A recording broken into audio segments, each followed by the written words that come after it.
Okay guys, here we are, tucked away out in the bush, hiding from the enemy, as we do.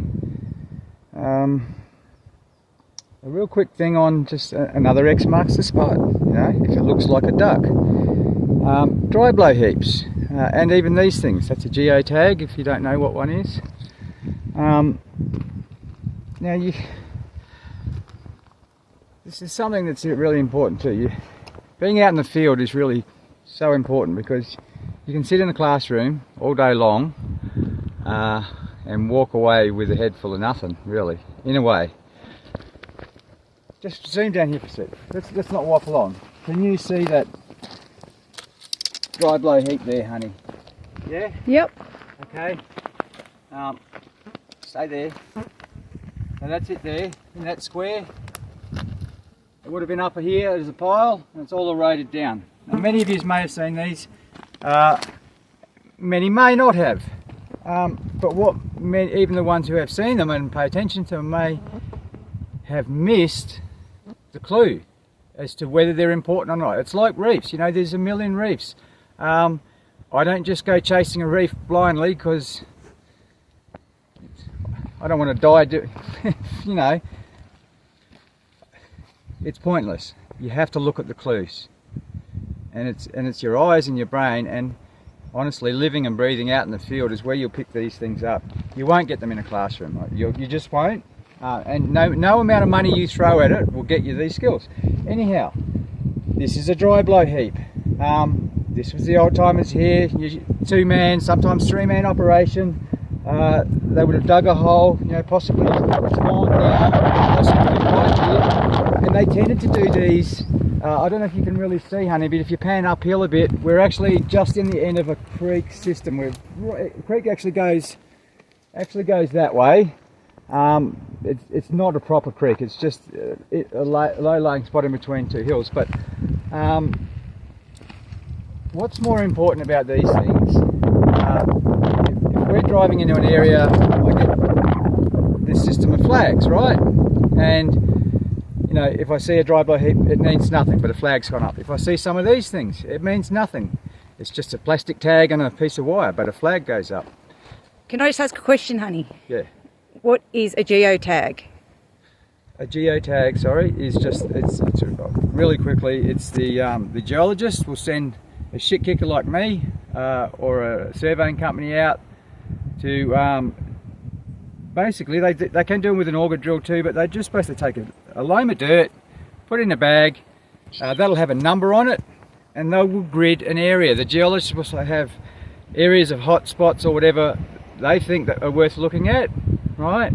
And they'll grid an area just like we do, and they'll plot all this on GPS, send the geos out, well, the shit kickers out, and they'll pick up these samples. They'll go back and be fire assayed. Now, one dry blow heap means nothing, but if you see these in the area, then someone who's probably smarter than us with geology was also interested. But what the real clue is here, okay? These things are important to you. They really are. They had much more clues out here 150 years ago than we've got. We're looking at a cold case, a CSI cold case, and we've got to work backwards. That's what we have to do, just like a CSI. We've got to collect the evidence and the clues, and then we work backwards. Don't just go off. Now, there's one here, honey. This is the clue. This is the whole video.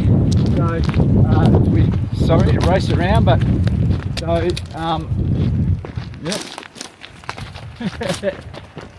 Only just there was that one, okay?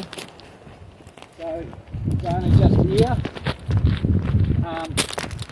And these things can be really quite sly. You sometimes got to tune your eye into them, they'll be completely gone. I'll see them and people go, where? But there's one here, right? This is very clear to me, like clear as dogs. Nuts. See that, honey? Yep. So they've done another one. Now it's only 15 metres from the last one, okay? Now they would do these in these low-lying areas or the mouth to a gully. It's basically a drainage area.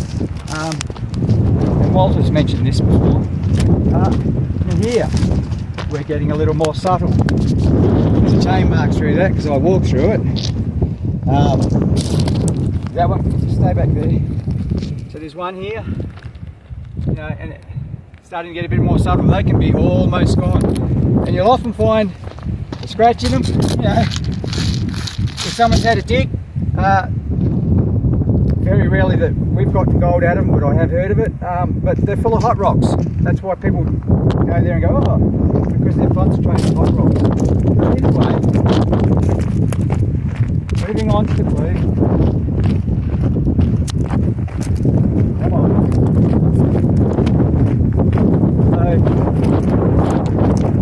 So, and we've documented these. These are all around this hill. So they're looking in a circle pattern. I love circle patterns. Here's a bit of a big one, right here. Don't move around too much, huh?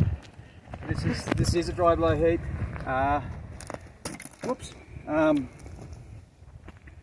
So here's the clue, and it's a simple one, but many people driving through the bush, 100 miles an hour because they've only got a week out here. They drive straight past all the clues, straight past them. So right here, now these are dotted around the hill, and this is a patch. 100%, we're getting gold up there.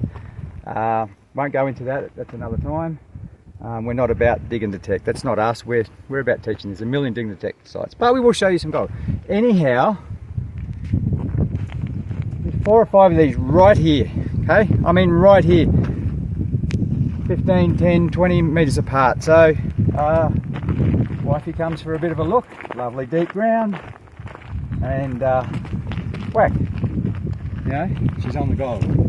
Unfortunately, it's right on a track. We can't hide this, so we just have to get in here and get what's out.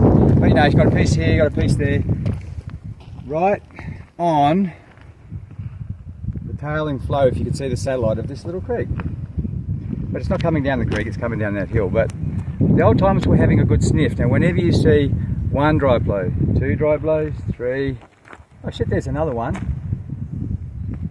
Stop, get out.